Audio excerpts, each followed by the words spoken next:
ഭൂമിയിൽ കുഴപ്പമുണ്ടാക്കാനും വിള നശിപ്പിക്കാനും ജീവനൊടുക്കാനുമായിരിക്കും ശ്രമിക്കുക. നശീകരണം അള്ളാഹു ഇഷ്ടപ്പെടുന്നതല്ല. അള്ളാഹുവെ സൂക്ഷിക്കുക എന്ന് അവരോട് ആരെങ്കിലും പറഞ്ഞാൽ ദുരഭിമാനം അവരെ പാപത്തിൽ പിടിച്ചു നിർത്തുന്നു. അവർക്ക് നരകം തന്നെ മതി. അത് എത്ര മോശമായ മെത്ത. വേറെ ചില ആളുകളുണ്ട്, അള്ളാഹുവിന്റെ പൊരുത്തം തേടിക്കൊണ്ട് സ്വന്തം ജീവിതം തന്നെ അവർ വിൽക്കുന്നു. അള്ളാഹു തന്റെ ദാസന്മാരോട് അത്യധികം ദയയുള്ളവനാകുന്നു. സത്യവിശ്വാസികളെ, നിങ്ങൾ പരിപൂർണമായി കീഴ്വണക്കത്തിൽ പ്രവേശിക്കുക. പിശാചിന്റെ കാലടികളെ നിങ്ങൾ പിന്തുടരാതിരിക്കുകയും ചെയ്യുക. തീർച്ചയായും അവൻ നിങ്ങളുടെ പ്രത്യക്ഷ ശത്രുവാകുന്നു. നിങ്ങൾക്ക് വ്യക്തമായ തെളിവുകൾ വന്നു കിട്ടിയതിനു ശേഷവും നിങ്ങൾ വഴുതിപ്പോകുകയാണെങ്കിൽ നിങ്ങൾ മനസ്സിലാക്കണം, അള്ളാഹു പ്രതാപിയും യുക്തിമാനുമാണെന്ന്. മേഘമേലാപ്പിൽ അള്ളാഹുവും മലക്കുകളും അവരുടെ അടുത്ത് വരികയും കാര്യം തീരുമാനിക്കപ്പെടുകയും ചെയ്യുന്നത് മാത്രമാണോ അവർ കാത്തിരിക്കുന്നത്? എന്നാൽ കാര്യങ്ങളെല്ലാം അള്ളാഹുവിങ്കലേക്കാകുന്നു മടക്കപ്പെടുന്നത്. ഇസ്രായേല്യരോട് നീ ചോദിച്ചു നോക്കുക, വ്യക്തമായ എത്ര ദൃഷ്ടാന്തമാണ് നാം അവർക്ക് നൽകിയിട്ടുള്ളതെന്ന്. തനിക്ക് അള്ളാഹുവിന്റെ അനുഗ്രഹം വന്നു കിട്ടിയതിനു ശേഷം വല്ലവനും അതിന് വിപരീതം പ്രവർത്തിക്കുകയാണെങ്കിൽ തീർച്ചയായും അള്ളാഹു കഠിനമായി ശിക്ഷിക്കുന്നവനാകും. സത്യനിഷേധികൾക്ക് ഐഹിക ജീവിതം അലങ്കൃതമായി തോന്നിയിരിക്കുന്നു. സത്യവിശ്വാസികളെ അവർ പരിഹസിക്കുകയും ചെയ്യുന്നു. എന്നാൽ സൂക്ഷ്മത പാലിച്ചവരായിരിക്കും ഉയർത്തെഴുന്നേൽപ്പിന്റെ നാളിൽ അവരെക്കാൾ ഉന്നതന്മാർ. അള്ളാഹു അവൻ ഉദ്ദേശിക്കുന്നവർക്ക് കണക്ക് നോക്കാതെ തന്നെ കൊടുക്കുന്നതാണ്. മനുഷ്യർ ഒരൊറ്റ സമുദായമായിരുന്നു. അനന്തരം അവർ ഭിന്നിച്ചപ്പോൾ വിശ്വാസികൾക്ക് സന്തോഷവാർത്ത അറിയിക്കുവാനും നിഷേധികൾക്ക് താക്കീത് നൽകുവാനുമായി അള്ളാഹു പ്രവാചകന്മാരെ നിയോഗിച്ചു. ജനങ്ങൾ ഭിന്നിച്ച വിഷയത്തിൽ തീർപ്പു കൽപ്പിക്കുവാനായി അവരുടെ കൂടെ സത്യവേദവും അവൻ അയച്ചുകൊടുത്തു. എന്നാൽ വേദം നൽകപ്പെട്ടവർ തന്നെ വ്യക്തമായ തെളിവുകൾ വന്നു കിട്ടിയതിനു ശേഷം അതിൽ അഥവാ വേദവിഷയത്തിൽ ഭിന്നിച്ചിട്ടുള്ളത് അവർ തമ്മിലുള്ള മാത്സര്യം മൂലമല്ലാതെ മറ്റൊന്നുകൊണ്ടുമല്ല. എന്നാൽ ഏതൊരു സത്യത്തിൽ നിന്ന് അവർ ഭിന്നിച്ചകന്നുവോ ആ സത്യത്തിലേക്ക് അള്ളാഹു തന്റെ താൽപര്യപ്രകാരം സത്യവിശ്വാസികൾക്ക് വഴി കാണിച്ചു. താൻ ഉദ്ദേശിക്കുന്നവരെ അള്ളാഹു ശരിയായ പാതയിലേക്ക് നയിക്കുന്നു. അല്ല, നിങ്ങളുടെ മുമ്പ് കഴിഞ്ഞുപോയ വിശ്വാസികൾക്കുണ്ടായതുപോലുള്ള അനുഭവങ്ങൾ നിങ്ങൾക്കും വന്നെത്താതെ നിങ്ങൾക്ക് സ്വർഗത്തിൽ പ്രവേശിക്കാനാകുമെന്ന് നിങ്ങൾ ധരിച്ചിരിക്കയാണോ? പ്രയാസങ്ങളും ദുരിതങ്ങളും അവരെ ബാധിക്കുകയുണ്ടായി. അള്ളാഹുവിന്റെ സഹായം എപ്പോഴായിരിക്കും എന്ന് അവരിലെ ദൈവദൂതനും അദ്ദേഹത്തോടൊപ്പം വിശ്വസിച്ചവരും പറഞ്ഞു പോകുമാറ് അവർ വിറപ്പിക്കപ്പെടുകയും ചെയ്തു. എന്നാൽ അള്ളാഹുവിന്റെ സഹായം അടുത്തു തന്നെയുണ്ട്. നബിയെ, അവർ നിന്നോട് ചോദിക്കുന്നു, അവരെന്താണ് ചെലവഴിക്കേണ്ടതെന്ന്. നീ പറയുക, നിങ്ങൾ നല്ലതെന്ത് ചെലവഴിക്കുകയാണെങ്കിലും മാതാപിതാക്കൾക്കും അടുത്ത ബന്ധുക്കൾക്കും അനാഥർക്കും അഗതികൾക്കും വഴിപോക്കർക്കും വേണ്ടിയാണത് ചെയ്യേണ്ടത്. നല്ലതെന്ത് നിങ്ങൾ ചെയ്യുകയാണെങ്കിലും തീർച്ചയായും അള്ളാഹു അതറിയുന്നവനാകും. യുദ്ധം ചെയ്യാൻ നിങ്ങൾക്കിതാ നിർബന്ധ കൽപ്പന നൽകപ്പെട്ടിരിക്കുന്നു. അതാകട്ടെ നിങ്ങൾക്ക് അനിഷ്ടകരമാകുന്നു. എന്നാൽ ഒരു കാര്യം നിങ്ങൾ വെറുക്കുകയും യഥാർത്ഥത്തിൽ അത് നിങ്ങൾക്ക് ഗുണകരമായിരിക്കുകയും ചെയ്യാം. നിങ്ങൾ ഒരു കാര്യം ഇഷ്ടപ്പെടുകയും യഥാർത്ഥത്തിൽ നിങ്ങൾക്കത് ദോഷകരമായിരിക്കുകയും ചെയ്തെന്നും വരാം.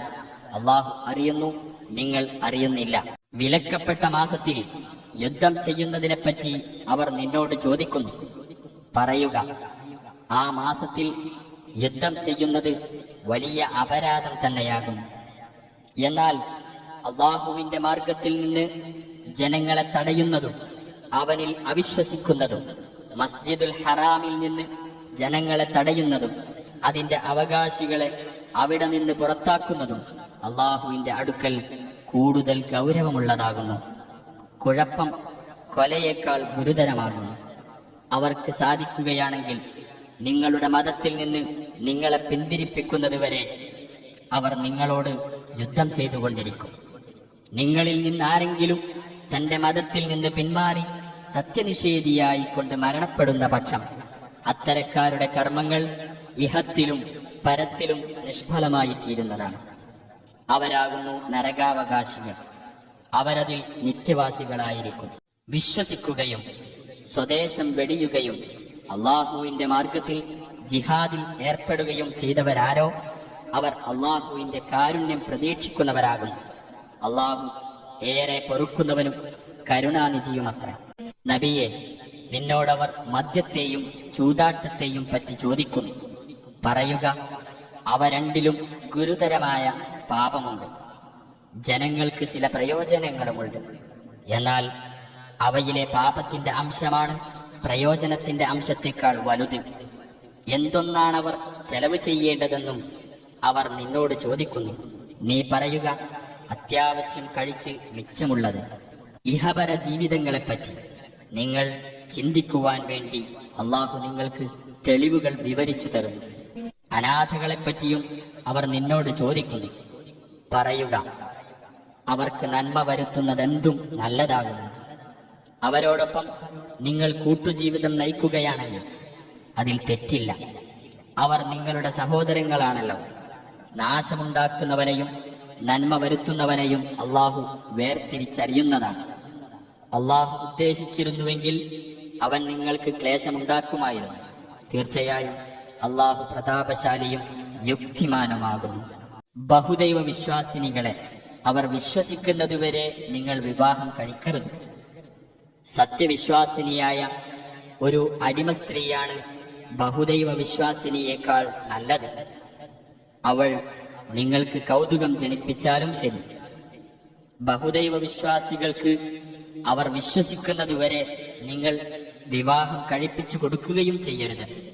സത്യവിശ്വാസിയായ ഒരു അടിമയാണ് ബഹുദൈവ വിശ്വാസിയേക്കാൾ നല്ലത്. അവൻ നിങ്ങൾക്ക് കൗതുകം ജനിപ്പിച്ചാലും ശരി. അക്കൂട്ടർ നരകത്തിലേക്കാണ് ക്ഷണിക്കുന്നത്. അള്ളാഹുവാകട്ടെ അവന്റെ ഹിതമനുസരിച്ച് സ്വർഗത്തിലേക്കും പാപമോചനത്തിലേക്കും ക്ഷണിക്കുന്നു. ജനങ്ങൾ ശ്രദ്ധിച്ച് മനസ്സിലാക്കുവാൻ വേണ്ടി തന്റെ തെളിവുകൾ അവർക്ക് വിവരിച്ചു കൊടുക്കുകയും ചെയ്യുന്നു.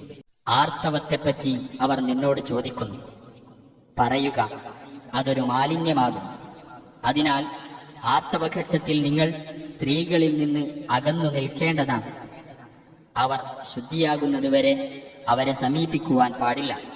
എന്നാൽ അവർ ശുചീകരിച്ചു കഴിഞ്ഞാൽ അള്ളാഹു നിങ്ങളോട് കൽപ്പിച്ച വിധത്തിൽ നിങ്ങൾ അവരുടെ അടുത്ത് ചെന്നുകൊള്ളുക. തീർച്ചയായും അള്ളാഹു പശ്ചാത്തപിക്കുന്നവരെ ഇഷ്ടപ്പെടുന്നു, ശുചിത്വം പാലിക്കുന്നവരെയും ഇഷ്ടപ്പെടുന്നു.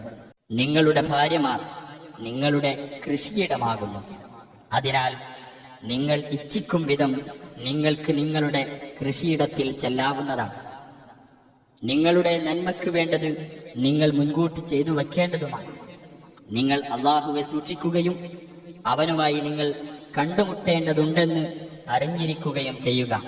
സത്യവിശ്വാസികൾക്ക് നീ സന്തോഷവാർത്ത അറിയിക്കുക. അള്ളാഹുവെ, അവന്റെ പേരിൽ നിങ്ങൾ ശപഥം ചെയ്തുപോയി എന്ന കാരണത്താൽ നന്മ ചെയ്യുന്നതിനോ ധർമ്മം പാലിക്കുന്നതിനോ ജനങ്ങൾക്കിടയിൽ രഞ്ജിപ്പുണ്ടാക്കുന്നതിനോ നിങ്ങൾ ഒരു തടസ്സമാക്കി വെക്കരുത്. അള്ളാഹു എല്ലാം കേൾക്കുന്നവനും അറിയുന്നവനുമാകുന്നു.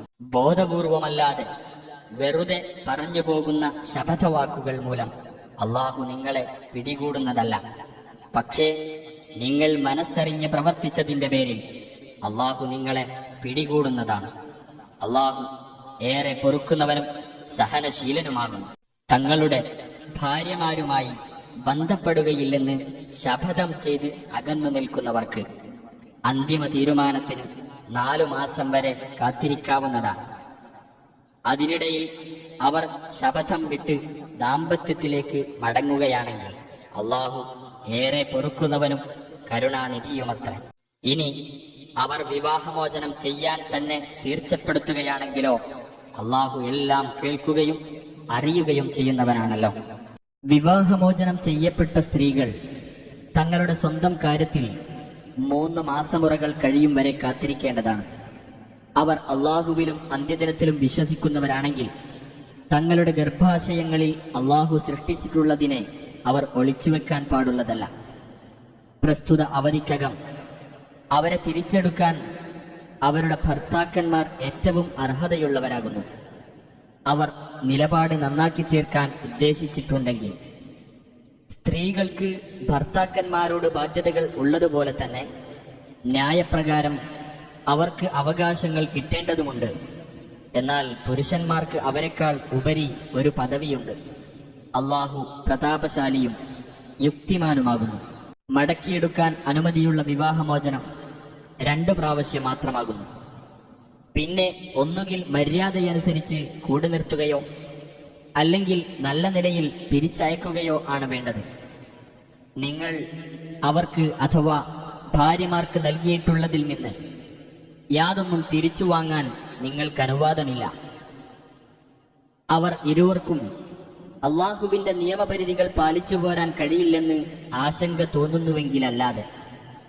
അങ്ങനെ ആ ദമ്പതിമാർക്ക് അള്ളാഹുവിന്റെ നിയമപരിധികൾ പാലിക്കുവാൻ കഴിയില്ലെന്ന് നിങ്ങൾക്ക് ഉത്കണ്ഠ തോന്നുകയാണെങ്കിൽ അവൾ വല്ലതും വിട്ടുകൊടുത്തുകൊണ്ട് സ്വയം വിവാഹമോചനം നേടുന്നതിൽ അവർ ഇരുവർക്കും കുറ്റമില്ല.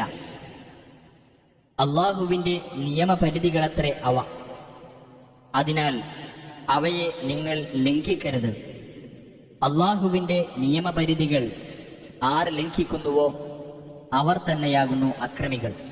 ഇനിയും അവൻ അവളെ വിവാഹമോചനം ചെയ്യുകയാണെങ്കിൽ അതിനുശേഷം അവളുമായി ബന്ധപ്പെടൽ അവന് അനുവദനീയമാവില്ല.